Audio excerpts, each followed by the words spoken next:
Hello everyone, নমস্কার সবাইকে আমার চ্যানেলে। আমি সঞ্চিতা। সবাই কেমন আছো বলো? আজ তো আমার ছুটির দিন ছিল, তাই ছুটির দিন মানে তো আমার একটু বেলা করেই উঠতে লাগে। কারণ সব দিন সপ্তাহে তাড়াতাড়ি উঠতে হলে একটা দিন তো নিজের সাথে সময় কাটাতে সব থেকে বেশি ভালো লাগে। তো তারপরে আমি চলে এলাম আমার মায়ের কাছে রান্নাঘরের দিকে। তো মা তো দেখি এখানে খুব সুন্দর বড়া বানাচ্ছে মুড়িতে খাওয়ার জন্য। তো এটা খেতে আমার তো অপূর্ব লাগে। আমি তো বরাবরই একটু সিম্পল খাবারই পছন্দ করি।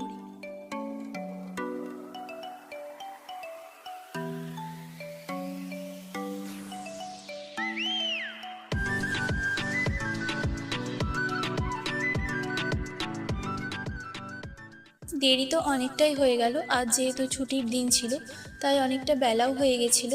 এদিকে দেখি আমার মা রান্নাঘরের সমস্ত কাজ একটার পর একটা গুছিয়ে নিচ্ছিল।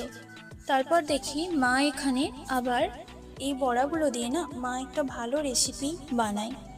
তো এটা না খেতে খুবই ভালো লাগে, যেটা হচ্ছে বেসনের বড়ার সাথে পোস্ত দিয়ে মা একটা অপূর্ব রেসিপি বানায়, যেটা গরম ভাতের সাথে সত্যি খেতে অপূর্ব লাগে।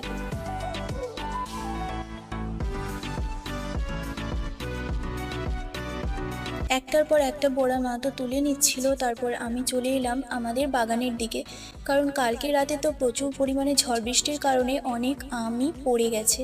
তাই ওই আমগুলোকে কাজে লাগানোর জন্য তো এখানে আমার মা আর দিদুন মিলে আচারের জন্য আমগুলোকে রেডি করছিল।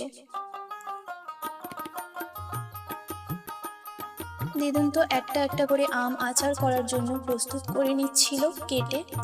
তো আমার মা এই আচারটা খুবই সুন্দর বানায়, আর এই আচারটা আমি তোমাদের বলতে পারি এইভাবে ঘরোয়া সাধারণভাবে বানিয়ে দেখবে, 1 বছর কিন্তু আচারটা ভালো থেকে যায়, একটুও নষ্ট হয় না। মা তো এখানে আচারটা খুবই সাধারণভাবেই বানায়।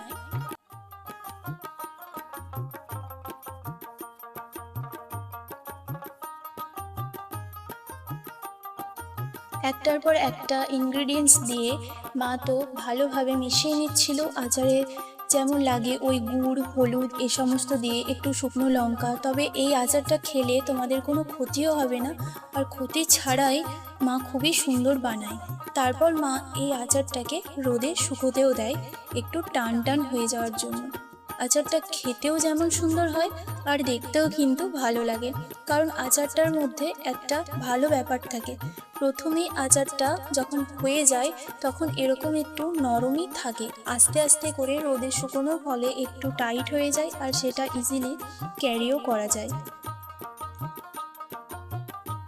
তো আমি তো এই আচার একটু মা তো আগের থেকেই বানিয়ে রোদে শুকিয়ে নিয়েছিল, তো আমি তো এটা রেখে দিয়েছিলাম একটা বাটির মধ্যে, যে স্নান করে ঠাকুরকে পুজো দেওয়ার পর খাবো বলে। তো তা করতে করতেই আমি তো চলে এলাম আমাদের ঠাকুর ঘরে।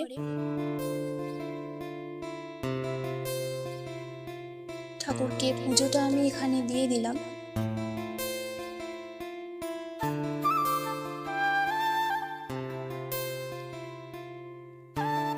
তো চলো সকলে ভালো থেকো, আবার আসছি পরের ভিডিও নিয়ে। আর আমার এই ভিডিওগুলো ভালো লাগলে লাইক, কমেন্ট আর শেয়ার, অবশ্যই সাবস্ক্রাইব করো।